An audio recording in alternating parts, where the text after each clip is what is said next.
Bestie Boos. Holy That's us. smokes. I am so much more nervous today doing episode 2 than I was doing episode 1. Is that because people have actually listened to it? Yeah, too many. Too many for Calm you? down, please. Yeah. Well, somehow we've woken up this morning, we're recording this, and the day that we are recording this over the weekend, number 8 Number 8. on the top podcast of New Zealand on Spotify. Yeah. So that's pretty weird because when we were making our predictions last week, I think I said somewhere like 50 to 100 I'd be happy with. Yeah. You said 10? I think you Yeah, started maybe. naming people like my sister and maybe. your husband and stuff. So it's like you weren't thinking much. No. So yeah, it's been really cool. It's quite bizarre, to be honest.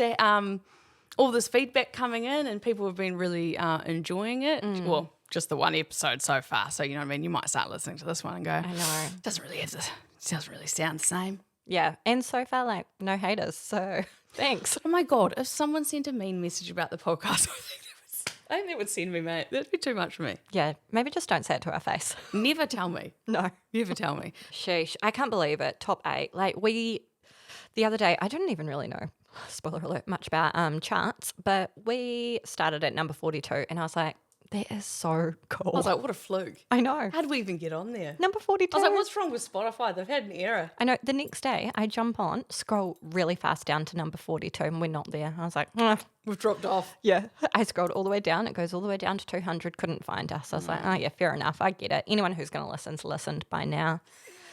No, flick all the way back to the top. And we just, I don't know. The next day, it was like number 16 or something. It's just wild.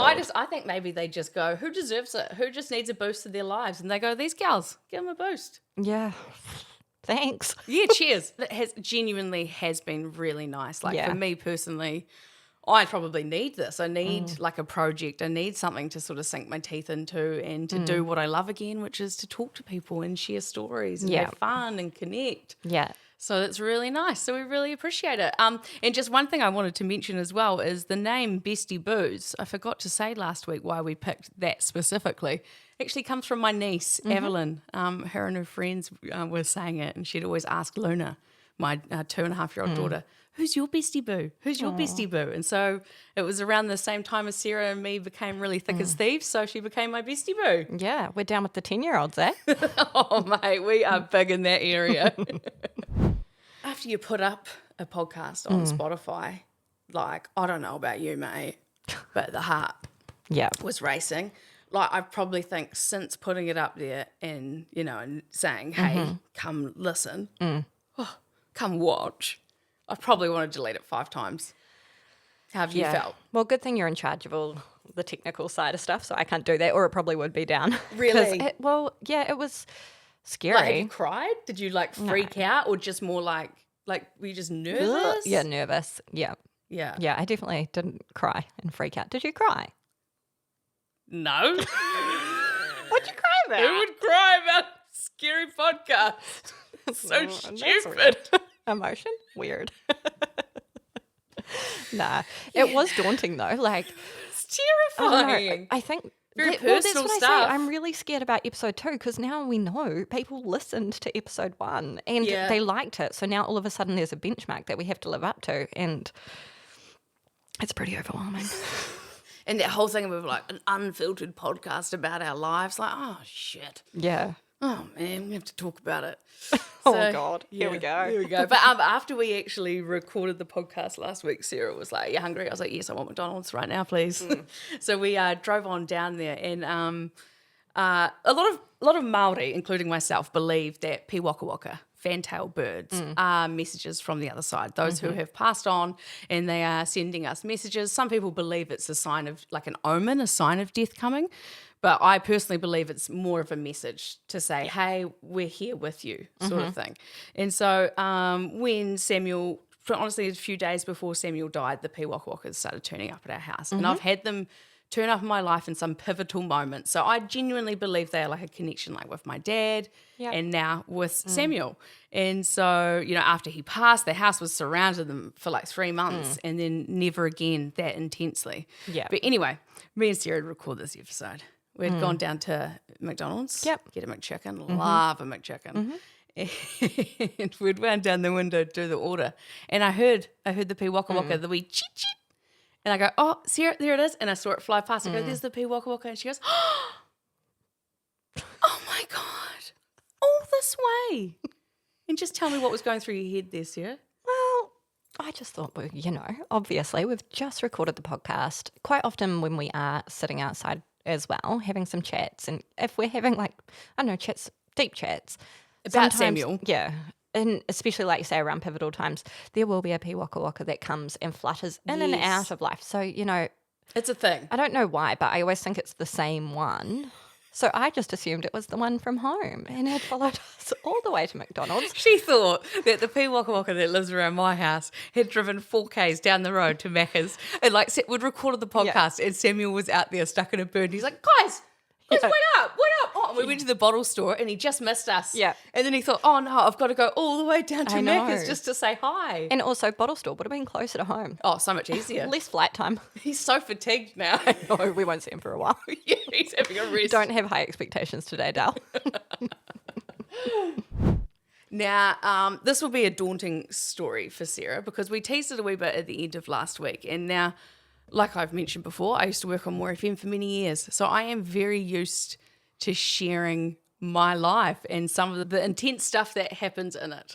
And so for Sarah, this is a whole new ball game, isn't it, gal? Mm-hmm. You're already nervous. I am. Yeah. It is nerve-wracking. And yeah, I guess I don't know what to say. I'm just nervous. Yeah, and that's normal, I think, though, mate, because it's something that's really personal to you. It's your life. Of course you're nervous. Where I come into the story with this for you is it's kind of weird because obviously me and Sarah have been friends for a really long time, over 10 years. So when did this happen? How many years ago? Probably about 6 years ago now. So about 6 years ago, Sarah sends me a message. That's not abnormal, but she messages me and she goes, hey, how do you know XYZ? And I was like, oh, XYZ? XYZ? Yeah. I said, no, I work with her. She's why? Are you trying to employ that person? Yes, yeah. Yeah. Do you need a reference check? See, you would remember this because this conversation's so pivotal to you, but for me, it was quite random. I was like, oh no, work with her, great gal. Why's that? And then I just was like, oh, random as, just found out they're my sister. It is so weird. But yeah, I had just found out that these people who they knew each other and all of a sudden they were welcoming me into this weird, I guess, family. So there's this person I worked with and then she has a sibling. And so you guys had discovered each other that you were related. Yeah. So I guess if we round it back from my perspective a wee bit, I had, it was around the time when Ancestry DNA tests were big. Oh, everyone was getting them. This must have unearthed so many things for some people sitting out there reading the paper. Ancestry DNA came up, and they were like, "Pack the car. We're going somewhere else." I know. You're just willingly giving up your DNA, and yeah. So they were doing those promos all the time, and we were like, "Yeah, let's get a DNA test. That'll be fun." I honestly didn't really think about it too much. I was like, you never know what we'll find out. Thought it would probably be more about my ethnicity, see if there's anything exciting. Side note. You just be like, which part of the UK am I from? Yep. Pretty much all the blue-eyed blonde parts. That's me. Because believe it or not, this is natural. I jest. But yeah, so the results came back and I've learned a lot about DNA in the meantime, and I got the results back and noticed that there were 2 people on there and we shared a high amount of DNA together, and I flicked. When it says high amount though, sometimes it categorizes it, doesn't it? Did it say this should be a sibling? Yeah. I think when it gets that high, it can be a couple of different things. So it said this person could be a half sibling to first cousin. So it gave me a range. Right. And I messaged, there was a boy and a girl. And I was like, ooh, I'll message the girl. She might be nicer. I don't know him. Spoiler alert, the boy, really nice. He's a great He's brother all now. And I messaged the girl and I was like, hey, we might be related or something. Do you know much about that? And she flicked me back a message and she was like, so sweet. She was like, yep, it could be from her mother's side because they had some different family dynamics going on. And she was like, or actually my sister and I were both born via sperm donation.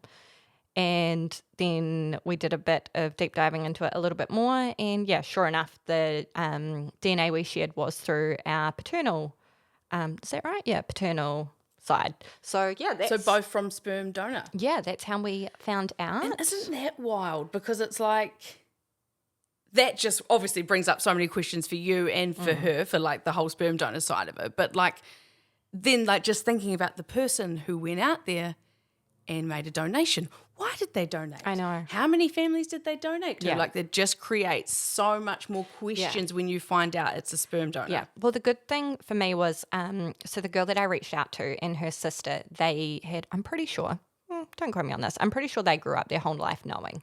And so when... And you didn't? No, this was my first, like, I kind of, you know how sometimes you sort of wonder things. Maybe I wondered, I don't know. Like, why am I so much funnier than my sister? She must be adopted. Yeah, obviously. Shout She's out to going to Nicole. watch that and be like, "Ugh, so lame. Yeah. The great thing was, though, that the girl that I got in touch with and her sister, so they were full siblings because their parents had used the same donor twice.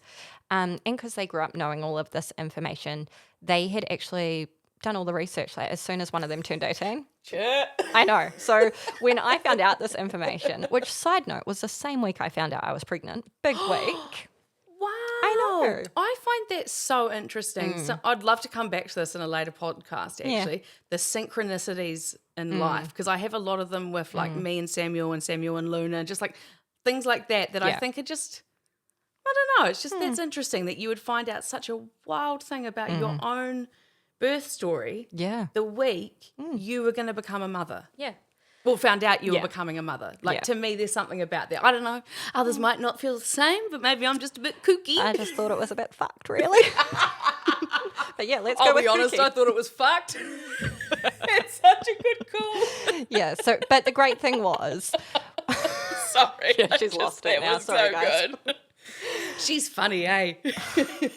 The great thing was, though, they came armed with all this information. So they were like, and I think they must have picked up on that I like details. So all of a sudden it went from like, hey, it could be this or this. And turns out she knew exactly what it was, because when I said, yeah, it's obviously that because it's on the paternal side, she was like, here's the library. Welcome to the world. Yeah, that is now. gold for gold. Yep. So it was quite good. They didn't know everything, but they were able to tell me how many siblings we had. So your new sister says to you, we have how many siblings? As part of that, 1 of 8, but separately, I have another one on my maternal side. Yeah. So she was one of saying to 8. you, we are 1 of 8, Yeah. each of us. Mm-hmm. The moment you, sorry, I know. I come from a family of 2. I thought I did as well. That's what I mean. Yeah. So the moment she says that to you, what do you think internally? Like, what goes through your head when you're hearing, I am 1 of 8 siblings on my paternal side? I don't know. I'm just like, oh, that's... Oh, not a lot over here, is there? Not much of a deep thinker. No. But honestly, no. Just like, shocked? Didn't... no. I wasn't so much in shock. I was like, oh, yeah, that track. When you found that out, were you excited by it, or did it sort of fill you with a bit more dread? Neither. I don't think I was like... I think I was like inquisitive. I was like, oh, that is just classic. Like, Yeah. I think growing up, I had my family, 2 parents, 2 siblings.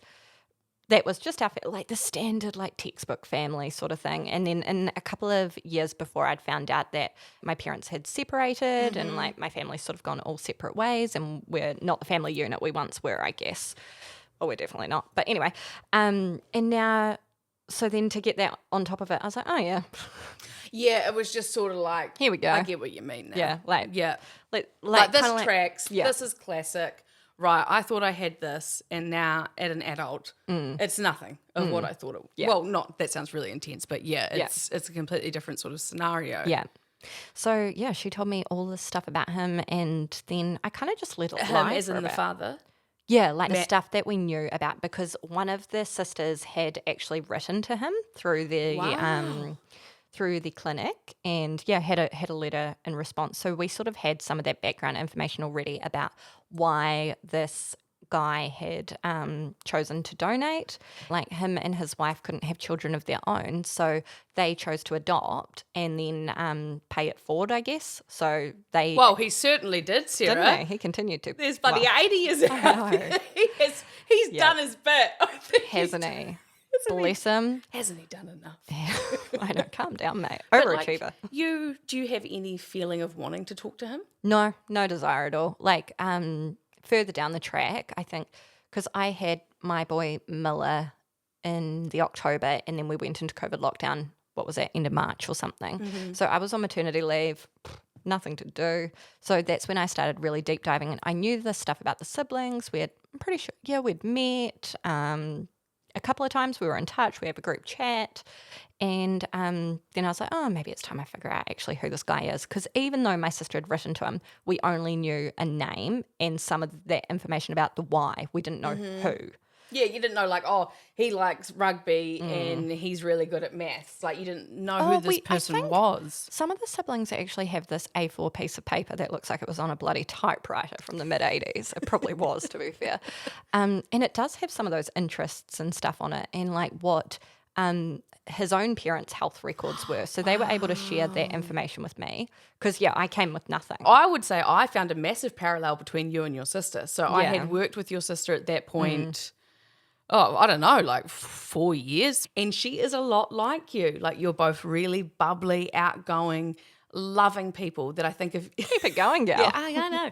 Like, if anyone came to you and said, hi, I need help, you'd be like, what can I do for you? I will help you. I will not leave you until you are sorted. Yeah. Like, you are very similar. And so it's nice because your sisters, of course you're similar. She's well travelled, and I say that she's like, she does Kentuckies all the time, bless her. Yeah. And runs them or goes on them? runs them. I was gonna say, she has got some money. No, she's the Kentucky leader. Takes them all around. But bless her, when she's overseas, she always posts pictures of her pizza, and she doesn't eat the pizza crust. And I'm like, we are so alike. I hate a pizza crust. Really? Yeah, I don't like crusts. I don't like crusts on biscuits even. What? I know. You don't like crusts on biscuits? You know the bit around the end? That's the crust. What? Cheep, cheep. I don't know. Okay, don't worry then. Anyway, what I'm saying is we've got similarities. You don't eat the crust of biscuits? I guess I do, but I mean, like a Subway cookie. How do you even get into the biscuit if you don't eat the crust? You break it in half and eat the inside. Like a Subway cookie. I don't want that dry old crusty bit around the outside. It's Give me no that different. It's literally the same, man. Yeah, but one's overcooked. And Yeah, one's cooked. overcooked, all right. Yeah, all right. Sorry, okay, back to your siblings, all 8 of yours. When you met them all, was it just like when you're all first time in that one place together? Have you had that moment? You have, haven't you? Yeah. Not all of us now, because some of them. Oh, the weird thing was, I don't know. Like, for people who don't know, we're based in Christchurch, and really, really crazy. All of us are like origins are from Christchurch. Even the people who now live in Aussie. That's dangerous. Yeah, way too Where dangerous. are the regulations? Oh. Honestly, like, yuck. Like, imagine how wrong that could have gone. Sorry. Yeah, exactly. I know. You didn't find that out till you like 29, I know. So have you talked to your husband, Michael, just to maybe just double check? Well, he was not the boy that came back on my Ancestry DNA test as being related to me, so... Okay, I don't even want to go down that road of like, imagine if, because that's just too much. But it would actually be horrific. I'm just lucky that, well, it took us a while to find the last brother, and when I found him, I was like, phew. Oh, we can sit down. Yeah, like, thank God. Like, imagine though, because we've got a missing sister. So, hey, if you think this could be you, number 8, we're looking for you. If you're from Christchurch and you're not sure who your dad is, you could fit in. Yeah. I guess, but we have had some fun. The ones who are in Christchurch, we get together every now and again. Actually, the girls have all gone overseas now, so it's just me and my 2 brothers who happen to share the same name. Born 6 months apart. We're such 90s babies. Wow. Yeah. That's just insane, mate, because, like, my mum came from one of 7, my dad's one of 6. That's normal back then, but you don't often hear of people in their 30s coming from big families now. Yeah. It is crazy because... Especially not knowing it. I know. And even though, like, technically, big family, but, like, we haven't got that family story or that family background. Like, we do get together at Christmases, and like when all of us get together, there's like a whole bunch of kids around there too, which is really nice. Yeah. And super sweet. And like, we're starting these like new traditions. Is there a party that's sad that you didn't have these people with you earlier? Or because you never lived with them? Yeah, I'm not sad about it. Like, it would have been cool to, and like cool to have shared some experiences together. Found them in your 60s, you'd probably be feeling a different sort of way. But I guess you just know what you know. You didn't know you were missing them. No, and like, I just trusted that like my parents made the right decision for what they thought for me and for themselves and for our family, and it is what it is. Like, there was no malice or anything. So I'm all good about it. Yeah, well, like, you know, babies have to come from somewhere and people have to do what they've got to do to have babies, and there's nothing wrong with that. And it's like, back then, they just didn't talk about it, and you probably wouldn't get that these days. I don't think you'd be able to have 9 kids around Christchurch.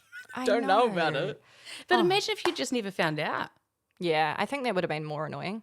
That would have been sad. It would have been really sad, I think. Especially because I'm knowing the girl that is your sister. You guys must have fun when you get to chat. You know what I mean? So, like, you know.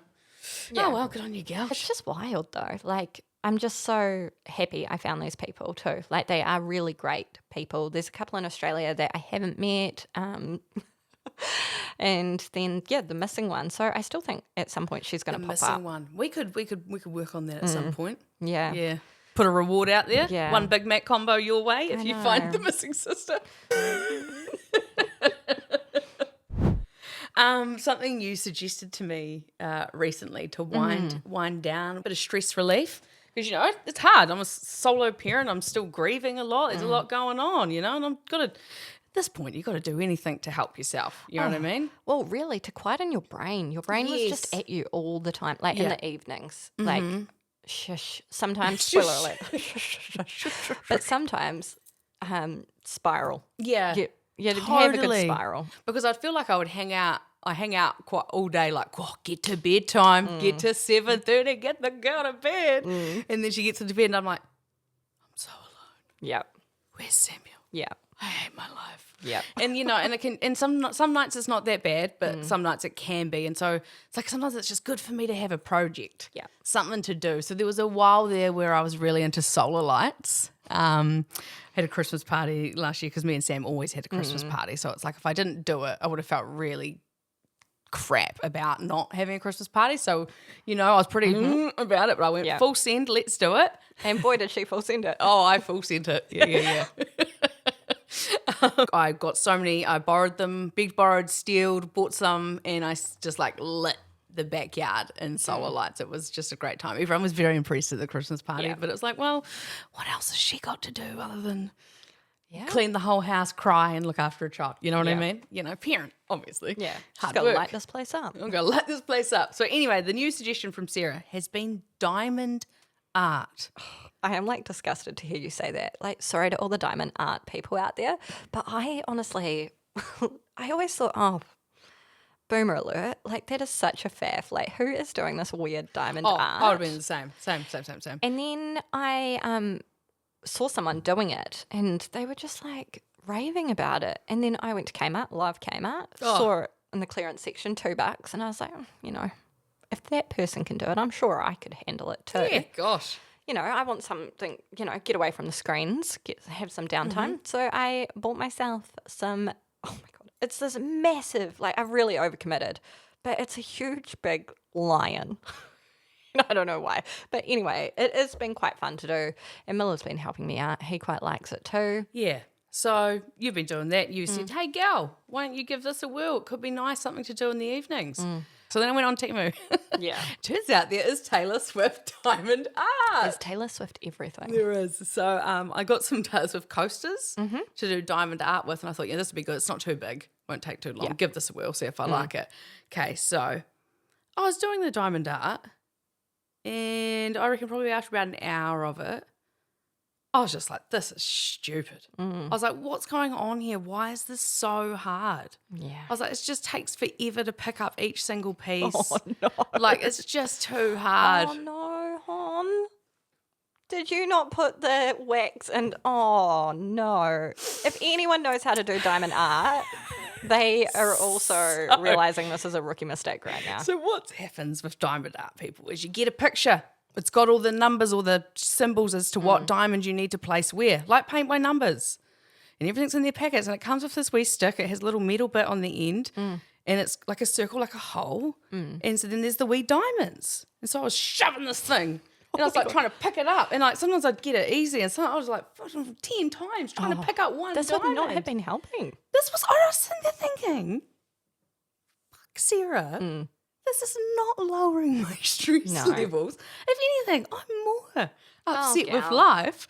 And so I was like, about halfway on this coaster. And this is taking forever. And I'd sent pictures to you of my setup, okay? And I don't know why you didn't say, why the hell, an hour later, are you still working on that coaster, Sam? Maybe that says a lot about my own progress. And why haven't you opened the wax packet?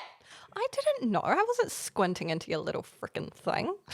It came with this red thing that I was like, what's this for? I thought maybe it was to like push the diamonds down, steady the ship thing that holds all the diamonds so it didn't slip. No, if you peel it, it's wax, and you put your tip of your pen on it so that the wax picks up the little diamonds. Honestly, the way I was doing it was probably like 5 times slower, or actually maybe even 10 times slower than doing it with the wax. And now you're like 3 coasters deep. Yeah, and speaking of, oh no, I've stuck it to the back of the cushion. It's got fluff all over it. How long's that been hiding behind there? I've been here for hours. Yeah, oh no. Did you try to give me a nice present in its shit? So if you can see on the camera here, what's happened is I've stuck it behind me, and then all this little fluff has just gone stuck into the wee crevices. And it's missing a couple diamonds now because I've gotten embarrassed and started pulling them out. But we'll fix that up later. And I made you that coaster because it's from the Reputation Taylor, and our first episode was called Ready for It, and that's a Taylor Swift song from the Reputation Taylor. Yeah. And you know I have been a rep girly for quite some time. I'm still waiting for her to drop that bloody album. Yeah, gosh, aren't we all? Yep. Well, tonight, hence why I'm wearing lipstick and I'm dressed up. If you were watching the video, if you're listening, you didn't notice that. Shame on you. You missed out. Side note, people probably won't know because they haven't seen you in ages, but you've just chopped off all of your hair. I have. Yep. It was like so down to good. here. Around the boobs, if you weren't watching the vid. Yeah, and it looks so good. Thank you. That's really nice. Much easier to maintain because I just keep putting it in a bun all the time. And so then I just look haggard. You know, more than I am. All right. I don't need that. But anyway, tonight we are dressed up at the moment because I'm having a party at my house. Yeah. Tomorrow is actually my late, that's so weird to say, my late husband. Like you didn't arrive on time. Like, fuck, he's slow. Like, is he coming to the party or my not? late husband Sam's birthday tomorrow. Samuel. So I wanted to do something fun the night before instead of, otherwise I'd just be sitting here with Sarah and we'd probably drink and have a cry about it, and it would still be a nice night, but let's send it. I just saw Sarah put her drink on my coaster that I made her. It was, sorry if anyone heard a clunk, it was a bit loud. Her cut's probably going to stick to it. Anyway, so yes, we're having a party tonight. I'm having a party. And it is a duck race event. We're calling it the SP, Sam Purdon, Invitational Duck Race. And so I don't know if you guys have ever heard of this before, but there's like websites online, virtual duck races. And you can put in the number of contestants. You can set how long you want the race to go for. You can put everyone's names in there. Yeah. And then you put go, and then this race unfolds. So tonight we're doing it. It's going to go for half an hour. There's probably going to be like somewhere from maybe 20 to 30 of us. Yeah. Some people didn't RSVP, so I don't know if they're coming or not. Okay, I'll let you know next those week. people are annoying. They are, but like I'm that person when it's someone else's event. Well, post Samuel's death, I'm a bit more useless. But yeah, so we're having this event tonight. It's going to be really cool. I've got a projector. I've borrowed it off Sam's auntie. Going to put it up in the garage. Thank you, Tracy. Yes, and have this big duck race, and everyone's got to bring $20 to get a duck, and then the winner takes 50% of the pot, and then we've ratioed out the rest like that. And so gonna have a few drinks, race a few ducks, and honestly I would just quite like the duck race idea to take off nationwide. So if you need to have a party and you don't know what to do a duck race. Yeah, I have offered myself to be treasurer for the night, which handy. Yeah, I thought, that's how I can pitch in and support. Side note. Oh, like as if she doesn't do anything for me all the time. All right. But maths, not my strong suit. It's on your phone. I It's know got this, about it's that, this but new you've still app got to just count. turned up called Calculator. I know, but like all of a sudden it's like, how many people are here right now? Why don't not? know. I thought maybe is when they come to you with the $20, take a picture of them with their $20. What? And then I've got just like 25 photos of people holding $20. Yeah, how cool, man. Wow, you can make an art project. Oh, sick. that'd be so Oh cute. my gosh, that's so cool. I know. Okay, everyone has to take a photo She's with their sick of $20. me. Yeah, rein it in. All right, we've talked for far too long. Gosh. Oh, Well. Anyway, hope you enjoyed today. What do I want to say to you before we leave? just thank you, really. Yes. Like, it's been like It's lovely. it's been fun, and just like even if episode 1 and that was it, and nobody listens to episode 2, or they do and just really didn't enjoy this, and then after that we never hear or see from anyone again. Like, so be it. Hey. I've had fun with you, gal. We made it to the top 10, baby. I We're all know. good. Someone messaged and said, I want to be besties. And I was like, you can. Everyone can be a bestie. We're all besties My now. favourite was actually Samuel's Aunt Tracy as well. She messaged and called us the Bestie Boos. And I thought that was so good. Bless her. Thanks for listening, guys. I will catch you next time. Ka kite anō. See you later.